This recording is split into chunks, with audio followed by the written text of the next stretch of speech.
En octobre, le décodeur de la communication fêtera ses 5 ans. Sauf que, sur conseil de ma fille, qui m'a dit « Tiens papa, tu ferais bien de regarder réellement à quelle date tu as mis ton premier épisode ?» Eh bien, il s'avère que c'était en fait le 20 septembre 2020 que j'ai mis le premier épisode en ligne, et non pas en octobre. Bon, j'espère que vous ne m'en voudrez pas, mais pour me faire pardonner, je mets donc un premier épisode sur 3, vous êtes prévenus, de questions de votre part, chères auditrices et auditeurs du décodeur. Nous allons parler ici des coulisses, et puis après, vous le verrez, dans les 2 autres épisodes, nous aborderons bien des sujets. Quant à moi, je suis toujours Laurent François, fondateur et dirigeant de l'agence Maverick. J'espère que vous apprécierez mes réponses, mais surtout les questions des auditrices et auditeurs. Très très bonne écoute, et n'oubliez pas de noter 5 étoiles sur Apple et Spotify, bien entendu.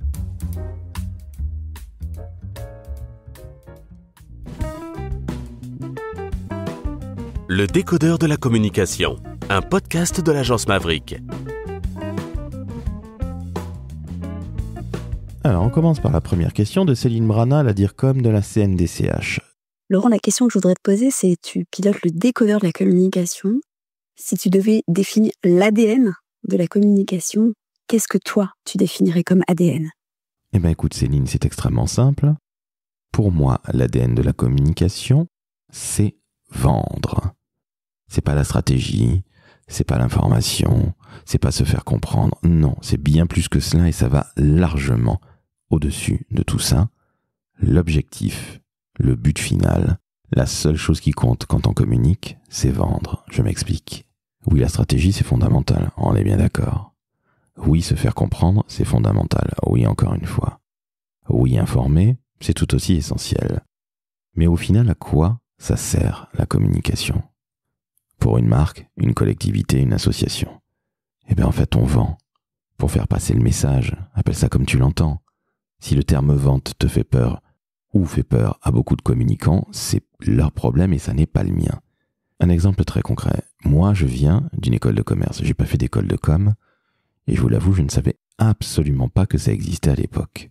Mon école de commerce s'appelle Rennes School of Business. Aujourd'hui on appelait ça, à mon époque, École supérieure de commerce de Rennes. Et j'avais un doyen, un dean comme on disait, puisque l'école était très internationale depuis sa création. Et notre doyen, David, qui était un Canadien anglophone, avait sur la porte de son bureau un petit dessin avec une accroche qui disait ceci. « If you don't sell, a terrible thing happens. Nothing. » En français, si tu ne vends pas, il ne se passera rien. Je dois avouer que j'ai mis de très nombreuses années à comprendre, non pas les mots, mais à comprendre le sens de cette accroche, qui était plutôt humoristique, hein, sachez-le. Et en fait, j'ai compris que, quand on communique, on est là pour vendre. Et fin 99, en octobre 99, si je dis pas de bêtises, j'ai commencé dans la communication par le plus grand des hasards. Et en même temps, comme il n'y a pas de hasard dans la vie, où est-ce que j'ai commencé ? Chez Publicis, et j'étais responsable Newbies. Je faisais de la prospection, je ramenais de nouveaux clients à l'agence, ils étaient gérés par un consultant, et moi je faisais le commercial. Alors le commercial, c'était pas mettre justement que le pied dans la porte et être un gros bourrin. Non, c'est pas du tout ça. Mais c'était très clair, très net et très précis. Je devais ramener de la marge, donc du client. Et pour ce faire, il fallait rédiger une recommandation stratégique, faire par le studio Créa, des créations évidemment, et mettre en place un plan d'action pour que justement, il y ait des résultats. Tiens, des résultats, ça veut dire quoi ? Oui, ça veut dire encore vendre. Donc certes, j'ai un ADN très vente que j'assume totalement. La plus belle des ventes, c'est le conseil. Mais soyons très très clairs pour répondre à ta question, Céline. L'ADN pour moi de la communication, c'est avant tout de vendre. Et vendre, c'est la plus belle, mais aussi la plus difficile des choses qu'on ait à faire dans la vie. Ceci dit, si vous ne vous sentez pas vendeur ou vendeuse, ne l'oubliez jamais, lorsque vous avez des enfants, ce qui arrive à beaucoup de gens, eh bien, quand votre loulou qui a 2 ou 3 ans doit aller tous les soirs se coucher à telle heure, en ayant fait pipi et surtout en s'étant lavé les dents, je peux vous jurer que, à force de résistance de la personne de petite taille, vous allez apprendre à lui vendre d'aller justement se brosser les dents. Donc oui, on a toujours vendu, oui, nous vendrons toujours, l'IA vendra peut-être à notre place, ce dont je doute, mais en tout cas, je réponds à ta question encore une fois, l'ADN de la communication pour moi, Céline, c'est la vente et c'est ce qu'il y a de plus beau. Salut Laurent, c'est David. Voici ma première question, qui sera peut-être déjà citée par d'autres personnes. Comment t'es venue l'idée de ce podcast ? Ça, c'est David Bessis qui est le DIRCOM de Rubix. Eh bien, David, c'est extrêmement simple. Rappelle-toi, il y a 5 ans, nous sortions du confinement et figure-toi que j'avais évidemment fait transférer la ligne du standard chez moi pendant le confinement, donc en mars 2020. À partir de la fin mai, début juin, lorsque nous avons été déconfinés pour la première fois, j'ai commencé à recevoir énormément d'appels de la part de jeunes qui cherchaient une alternance ou qui cherchaient un stage. Alors évidemment, quand vous en recevez une 30aine par jour, c'est un peu compliqué pour travailler. J'ai survécu fort heureusement. Et puis, ceux qui me paraissaient les plus intéressants, ou surtout quand j'avais le temps, j'avais le plaisir de discuter avec eux pendant plusieurs minutes. Je leur disais souvent, à défaut de vous embaucher, je peux au moins vous conseiller, entre guillemets, sur votre carrière. Et c'est là que je me suis aperçu que beaucoup de gamins qui étaient en BTS ou qui étaient en école, je ne parle pas des très grandes écoles de communication, c'est plutôt des écoles un peu moindres, eh bien je me suis aperçu que beaucoup de ces jeunes n'avaient aucune idée de ce qu'on faisait dans la communication. Ils avaient en tête le secteur de l'événementiel, le secteur du luxe et le métier de graphiste. Donc ça se résumait à ces 3 choses-là, alors que notre métier évidemment est nettement plus large et encore plus beau que tout ça. Donc je me suis dit, je ne vais pas pouvoir embaucher tout le monde, mais je vais au moins pouvoir conseiller certains, ceux qui, je trouve, en valaient la peine. J'ai eu des conversations absolument magnifiques avec certains d'entre eux. J'en ai même découragé un en particulier, je pense à Nicolas, qui se reconnaîtra de faire de la communication et qui fait du commercial et qui aujourd'hui cartonne, donc je suis absolument ravi. Mais les autres qui voulaient bosser dans la communication, j'ai essayé de les conseiller, en tout cas pour certains. Puis je me suis dit, tiens, moi qui venais de démarrer en janvier 2020 un podcast avec ma fille, qui avait à l'époque 8 ans, eh bien je me suis dit, pourquoi pas faire un podcast sur la communication, mais plutôt sur les métiers de la communication. Mais sauf que je ne me voyais pas donner des conseils de carrière pendant, X épisodes. Donc je me suis dit que ce serait plus malin d'aller demander à d'autres professionnels de la communication, plutôt des DIRCOM, de donner des conseils de carrière, mais aussi parler de leur métier pour, tu le vois venir David, inspirer toute cette jeunesse. Qui est là, c'est plutôt en galère pour trouver un stage, une alternance, et je parle même pas d'un CDI ou d'un CDD, tellement c'est difficile. C'est devenu vraiment le Graal absolu. Donc, j'ai commencé à demander à un copain, Christophe Levaillant. J'ai demandé à une ancienne collègue en agence, Caroline Philippon. J'ai recontacté une ancienne cliente, qui est redevenue cliente depuis, Agnès de Ribet, la DIRCOM de Grand Thornton, et je les salue tous les 3. Et puis la 4e personne, que je ne connaissais ni d'Ève ni d'Adam, c'était Marion Ramassamy, qui était à l'époque directrice adjointe de la com chez Biocop, la fameuse enseigne qu'on n'a pas besoin de présenter. Donc voilà, c'est aussi simple que ça. L'idée du décodeur de la com m'est venue au travers de tous ces appels, à partir du déconfinement 2020, le premier, tous ces appels de jeunes qui étaient complètement perdus, ce que je peux parfaitement comprendre. Je dois l'avouer, 5 ans après, j'espère être toujours écouté par des jeunes, parce que c'était vraiment eux auxquels je pensais en premier lieu, mais je crois qu'aujourd'hui, c'est plutôt le métier, entre guillemets. Alors ça fait un peu mec qui se la pète en disant ça, mais c'est vrai qu'il y a beaucoup de gens du métier qui me disent, oui, j'écoute votre podcast, j'ai découvert il y a peu ou il y a très longtemps et j'apprécie. Et je vous embrasse toutes et tous. Et en tout cas, merci à toi David d'avoir osé poser cette question-là. Une question de Sandra Chevalier que j'embrasse puisque je ne la connais pas, mais nous avons discuté très brièvement par LinkedIn et qui est une nouvelle auditrice du décodeur. Merci à toi Sandra. Bonjour Laurent, je suis Sandra Chevalier, responsable communication pour un grand groupe bancaire français. Très bon anniversaire au décodeur de la communication. Grande découverte pour moi, récente, et je me régale à écouter tes épisodes. Ma question est la suivante. J'aimerais en fait connaître un peu plus les coulisses de ton podcast. J'aimerais que tu nous expliques un petit peu comment tu le prépares, comment tu identifies les personnes qui viennent à ton micro, comment tu itères avec elles en amont de l'enregistrement, la part finalement d'improvisation et de script dans ton podcast. Ça donne l'impression d'être très spontané, mais je pense qu'en réalité, il y a évidemment beaucoup de préparation. Explique-nous un petit peu tes secrets de fabrication. Alors, côté secret de fabrication, je vais te la faire très très courte, Sandra.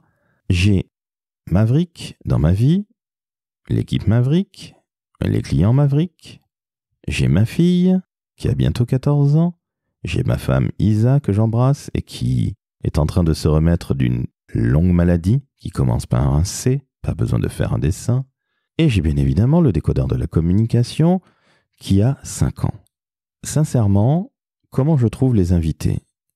Alors parfois, en disant je cherche des invités sur LinkedIn, qui est mon réseau social de communication à propos du podcast qui est évidemment principal.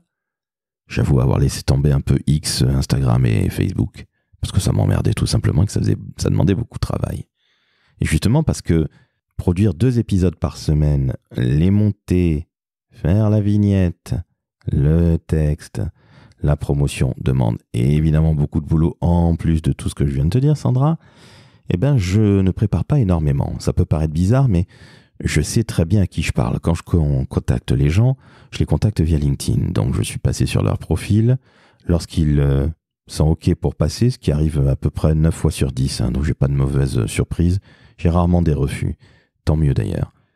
Eh bien, il s'avère que je prépare l'entretien en discutant avec eux en général un petit quart d'heure. C'est l'occasion de briser la glace, de mieux comprendre la personne que j'ai en face de moi, ou plutôt au téléphone, et je termine systématiquement par cette phrase d'accroche. Au fait, Jean-Étienne, au fait, Sylvie, au fait, Sandra, sachez que je tutoie tout le monde dans mon podcast. J'espère que vous n'y voyez pas d'inconvénient. La personne me répond 100% du temps non, et je lui réponds, eh bien si tu veux, on commence par se tutoyer dès maintenant. Et ça marche évidemment 100% du temps. Donc tu vois, Sandra, c'est extrêmement simple. Un contact LinkedIn, un contact téléphonique, qui dure en moyenne un quart d'heure, parfois ça peut durer beaucoup plus longtemps. Et puis le jour J, je n'ai aucune question qui soit écrite, sauf exception. J'ai évidemment révisé le profil LinkedIn de la personne, je révise dans le métro ou dans les transports les questions auxquelles j'ai pensé lorsque je discutais au téléphone avec la personne, et puis tout se passe bien. Et en général, je dis aux gens qu'il faut qu'ils comptent 1 heure dans leur agenda, même si je les libère avant. Voilà. C'est aussi simple que ça. La préparation d'un entretien, d'une interview, elle est assez rapide.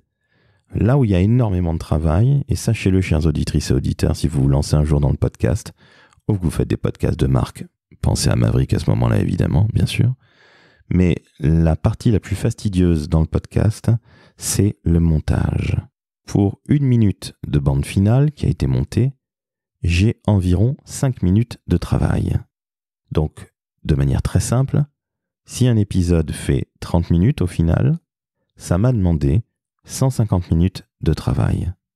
Donc c'est énormément de temps. Je ne vous cache pas que les montages, je les fais souvent le soir ou très tôt le matin, que c'est extrêmement pénible, il n'y a pas d'autre terme, que je monte très très vite les épisodes pour autant. Quand je dis très vite, je suis désolé, je ne réécoute que rarement la bande que j'ai montée et mixée, donc parfois il doit y avoir des petites coupures pas très sympathiques, des respirations ou encore des pénibles de la part de mes invités. Mais j'espère que vous ne m'en tiendrez pas rigueur, et surtout Sandra, toi qui viens de découvrir le décodeur de la com, j'espère que tu ne m'en tiendras pas rigueur dans les mois, si ce n'est les années à venir. Donc voilà, tu sais tout. J'ai beaucoup de boulot, j'ai une vie qui est bien remplie, comme nous toutes et tous, et de ce fait, je ne vais pas passer 100 ans sur l'interview de l'invité du décodeur de la com. C'est vrai que c'est du boulot, mais c'est surtout du temps de montage qui est extrêmement long. Et je vais le dire aussi, Dieu merci, l'intelligence artificielle me permet d'écrire très rapidement, non pas les posts LinkedIn, parce que ça, je trouve ça très minable, mais surtout, ça me permet d'écrire les métadescriptions de chaque interview avec mon invité. Voilà, tu sais tout, Sandra. Et puis surtout, j'espère, chers auditrices et auditeurs, que grâce à Sandra, j'aurai un peu levé le voile sur les coulisses du décodeur. Ah, une question du boss. Question pour Laurent François, le décodeur de la com. Je suis Frédéric Fougera, président de Tenkan Paris. Laurent, qu'est-ce que ça fait d'être devenu, avec le décodeur de la com, le blog de référence de la communication ? Tu vas modestement me dire que ce n'est pas le cas, et pourtant c'est un fait. Alors, est-ce que cela met la pression, et comment on aborde chaque nouvelle interview ? Eh bien, merci à toi, Fred, ça fait extrêmement plaisir. Donc, Fred Fougera, si vous ne le connaissez pas, c'est le DIRCOM #1 en France et aussi en Afrique. Et vous connaissez évidemment, la com est un métier, ce fameux hashtag qu'utilise à peu près tout le monde sur LinkedIn et sur les réseaux sociaux. Et je rappelle aussi que Fred, c'est le roi de la punchline, non pas une punchline putaclic, mais en tout cas des punchlines qui permettent de faire avancer le schmilblick sur le métier de la communication. Et preuve de son énorme succès, il n'y a qu'à voir tous les gens qui essayent de mettre des magnifiques citations pour faire comme Monsieur Fougera. Le décodeur, c'est une idée qui est née au premier déconfinement. Et 5 ans après, est-ce que ça met la pression ? Oh oui, ça la met. Je vais être tout à fait sincère avec toi. La pression, je me la mets parce que je veux sortir 2 épisodes par semaine. 2 épisodes par semaine, c'est vraiment beaucoup de travail. Donc la pression, elle est là. Qui dit sortir 2 épisodes, ça veut dire qu'il faut trouver 1 ou 2 invités par semaine, ce qui est très difficile, en plus du boulot de Maverick, en plus du boulot de papa et d'amoureux d'Isa, bien sûr. Et pour répondre à ta question, chaque interview, je l'aborde à la cool. Ce qui est assez intéressant, c'est que je me suis toujours dit que si je prospectais tous les DIRCOM que j'ai rencontrés grâce au décodeur de la com, si je les prospectais chez Maverick, j'entends, ils ne m'auraient jamais reçu. Bizarrement, je suis rentré dans le bureau de très grands DIRCOM, dont toi, grâce à un micro et un enregistreur. Et je me dis que finalement, c'est la plus belle des clés pour entrer chez les grands et les grandes de la communication, et puis surtout pour apporter quelque chose à ce métier. Notre métier, tu le défends magnifiquement bien au travers de tes bouquins, au travers de tes posts LinkedIn et réseaux sociaux, et puis au travers de ta personnalité. Je rappelle que, Fred, tu n'étais pas destiné à faire de la communication puisque tu voulais plutôt devenir avocat. Et puis, la vie est ainsi faite. Aujourd'hui, tu es le plus grand DIRCOM, même si tu es devenu dirigeant, et ça, je tiens à le saluer d'ailleurs, de Tenkan Paris, mais tu es toujours le plus grand DIRCOM de France, et même d'Afrique, puisque tu as énormément de followers en Afrique. Petit clin d'œil à eux. Mais notre métier, en fait, il n'est pas nécessairement pris au sérieux, peut-être parce qu'il est jeune, peut-être parce que tout le monde sait écrire, peut-être parce que tout le monde peut faire des photos et des vidéos avec un téléphone, que des outils comme l'IA ou comme Canva donnent l'impression d'être un communicant, d'être un graphiste, d'être finalement une petite main du métier. Or, notre métier, c'est un métier d'intellectuel. J'insiste sur ça. Une stratégie de communication, ça se pond pas en 2 minutes sous la douche. Une stratégie de communication, c'est beaucoup d'écoute, beaucoup d'échanges, parfois des frictions. Beaucoup de gens ne le voient que par l'outil, ce qui est important. Et Dieu sait si Maverick crée des outils de communication. Et d'ailleurs, on va revenir beaucoup plus au conseil comme on le faisait il y a quelques années auparavant, parce que c'est plus stimulant intellectuellement, évidemment. Mais c'est vrai que notre métier, il est difficile. Parce qu'il n'est pas compris, parce que il est un peu pris pour un métier de saltimbanque corporate, que nous ne sommes pas. Et cette pression dont tu parlais, alors, moi je te disais que c'était 2 épisodes par semaine, mais en fait, il y a une pression quant à la survie de notre job, de nos métiers, qu'on soit en agence, qu'on soit freelance ou qu'on soit chez les annonceurs. Et ça, j'avoue que c'est complexe, que je vais désormais l'aborder dans les interviews du décodeur, parce que je crois que notre métier, entre autres grâce à l'IA, qui est pour moi l'arbre qui cache la forêt, notre métier est en train de changer, et je souhaite modestement, voire très modestement, contribuer au fait de dorer, et non pas redorer, de dorer l'image du métier. Faire comprendre que c'est pas un métier de saltimbanque corporate, comme je le disais, c'est pas un métier de rouge, vert, bleu, où tiens, fais-moi un événementiel sympa, ou une petite affiche, ou une petite vidéo, tu sais, ce côté petit qui est insupportable. C'est pas un métier de petits trucs. C'est un métier de grande ambition. C'est un métier difficile, ça je l'ai déjà dit, en interne, chez l'annonceur. En agence aussi, ça l'est. On a une véritable pression, au passage. Et elle est plutôt financière d'ailleurs. Mais ouais, j'espère modestement contribuer à dorer le blason de ce métier qui en a réellement besoin. Donc je sais pas si j'ai réellement répondu à ta question, Fred, mais en tout cas je te remercie pour le compliment et j'espère que le décodeur sera là dans 5 ans et puis surtout que tu viendras tout aussi régulièrement que tu le fais dans le podcast, parce que c'est un véritable plaisir que d'échanger avec toi, mais ça je pense que les auditrices et auditeurs l'ont compris depuis fort longtemps. Ah, la vie active, avec sa DIRCOM Delphine Brard. Bonjour Laurent, c'est Delphine Brard, directrice de la stratégie de la communication à la vie active. Engels disait que dans la pratique, l'homme doit démontrer la vérité, c'est-à-dire la réalité et la puissance, la matérialité de sa pensée. Dans ce cas, est-ce qu'on pourrait faire un parallèle avec ton podcast en disant que la querelle sur la réalité ou la non-réalité de la pensée est une question purement scolastique ? Oui, ça dépend. Voilà.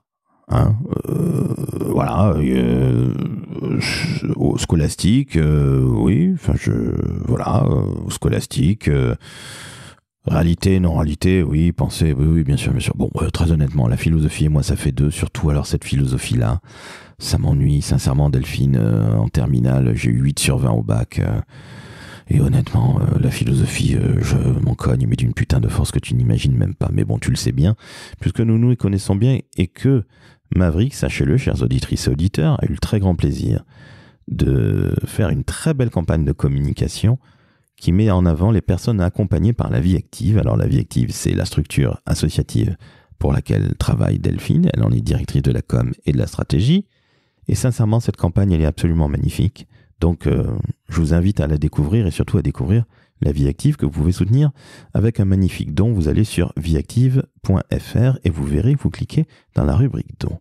La philosophie, c'est pas mon kiff. Mais je reviens à ce que je trouve plus important. Notre métier de la communication, c'est un métier d'intellectuel. Je me répète, notre métier, c'est de réfléchir. Et c'est ça que je trouve formidable, vraiment.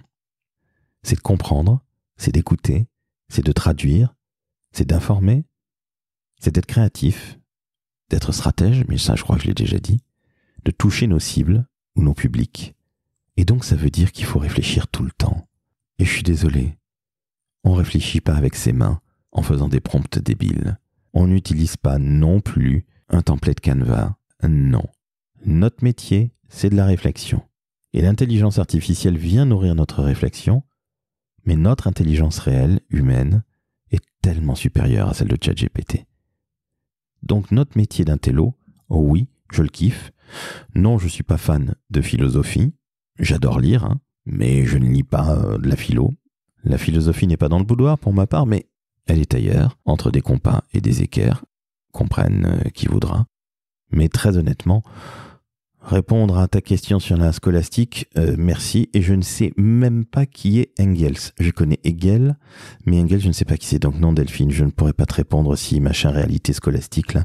Mais en tout cas, notre métier est un métier d'intellectuel et je crois que tu es quand même un parfait exemple de ces cerveaux que sont les DIRCOM.